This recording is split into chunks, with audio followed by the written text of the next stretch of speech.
Greetings. So today we're going to talk about moving into the unknown, and I'm going to offer you a sequence that I use a lot in my practice with clients, and it takes a while to get the hang of it, but it works. Before we dive in, I'm going to invite you and myself to take a deep breath, sending it all the way down to the ground and exhaling. The intention is really, this is a tool. It's a tool to help you ground in the present moment. Whenever you're feeling anxious, concerned, just breathe in, consciously breathing and exhaling, sending the energy down to the ground so that you can be more present. So, moving into the unknown is part of life. We are constantly changing, fluctuating, and things just change. How we relate to it is really the issue. For a lot of us, whether you're moving into a new city, you've separated, you've just lost your job, moving into the unknown can be quite jarring and uncomfortable. So, and why is it so uncomfortable? Because we have baggage, we have stories from the past. You know, you grew up in a family where the family moved from one city to another. Either it makes it very easy and you're comfortable with it, or you want safety, stability, you don't want to move. And the thought of moving triggers a lot of unresolved feelings, a lot of baggage, a lot of thoughts. And what we're going to do here is shift that. So the first phase is really to identify the story you're telling yourself about the experience. Take an experience that you're negotiating. And write down all the things that come up for you. Whether it's feelings, I'm feeling some concern, some fears, some thoughts. Oh, I'm not excited about this change.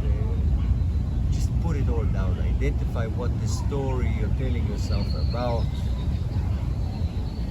the unknown that's coming up for you. Once you've identified the story, now it's time to bring it back to grounding, to this present moment, because it hasn't happened yet, it's about to happen, it's in the middle of happening, but right now, are you safe? Can you love and accept yourself? Now, safe is a tricky one. You may not be feeling safe, but in this exact moment, when you're listening to this podcast, can you love and accept yourself?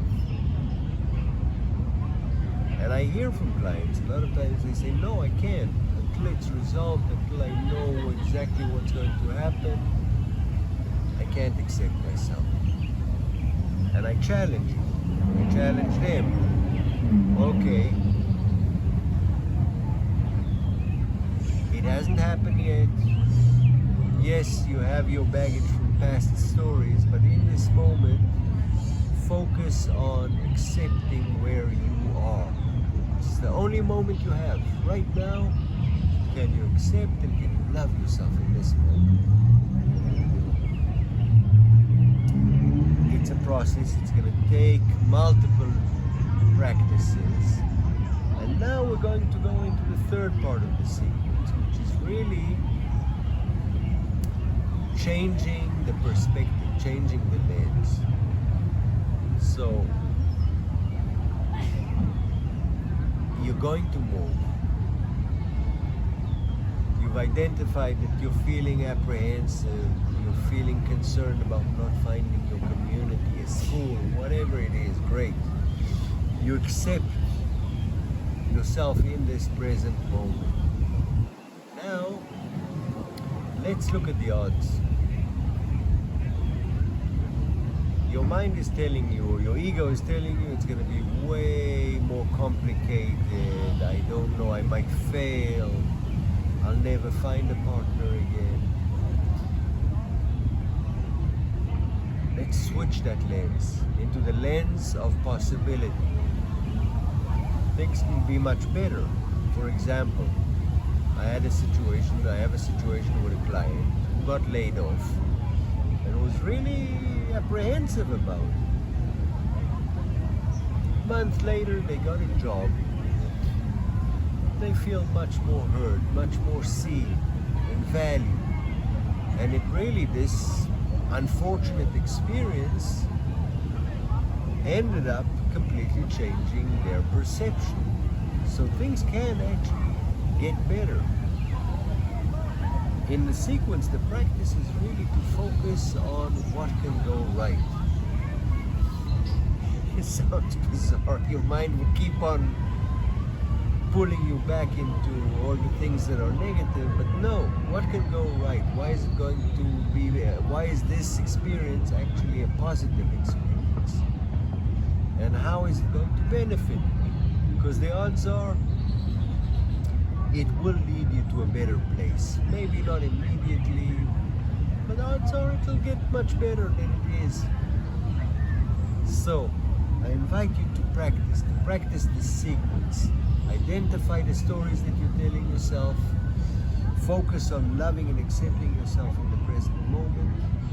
And then once you've cleared it up, now switching the lens into what can go right. Why is it better? How is it going to improve your experience? Take it, use it. Let me know how it goes. And I'll see you next time.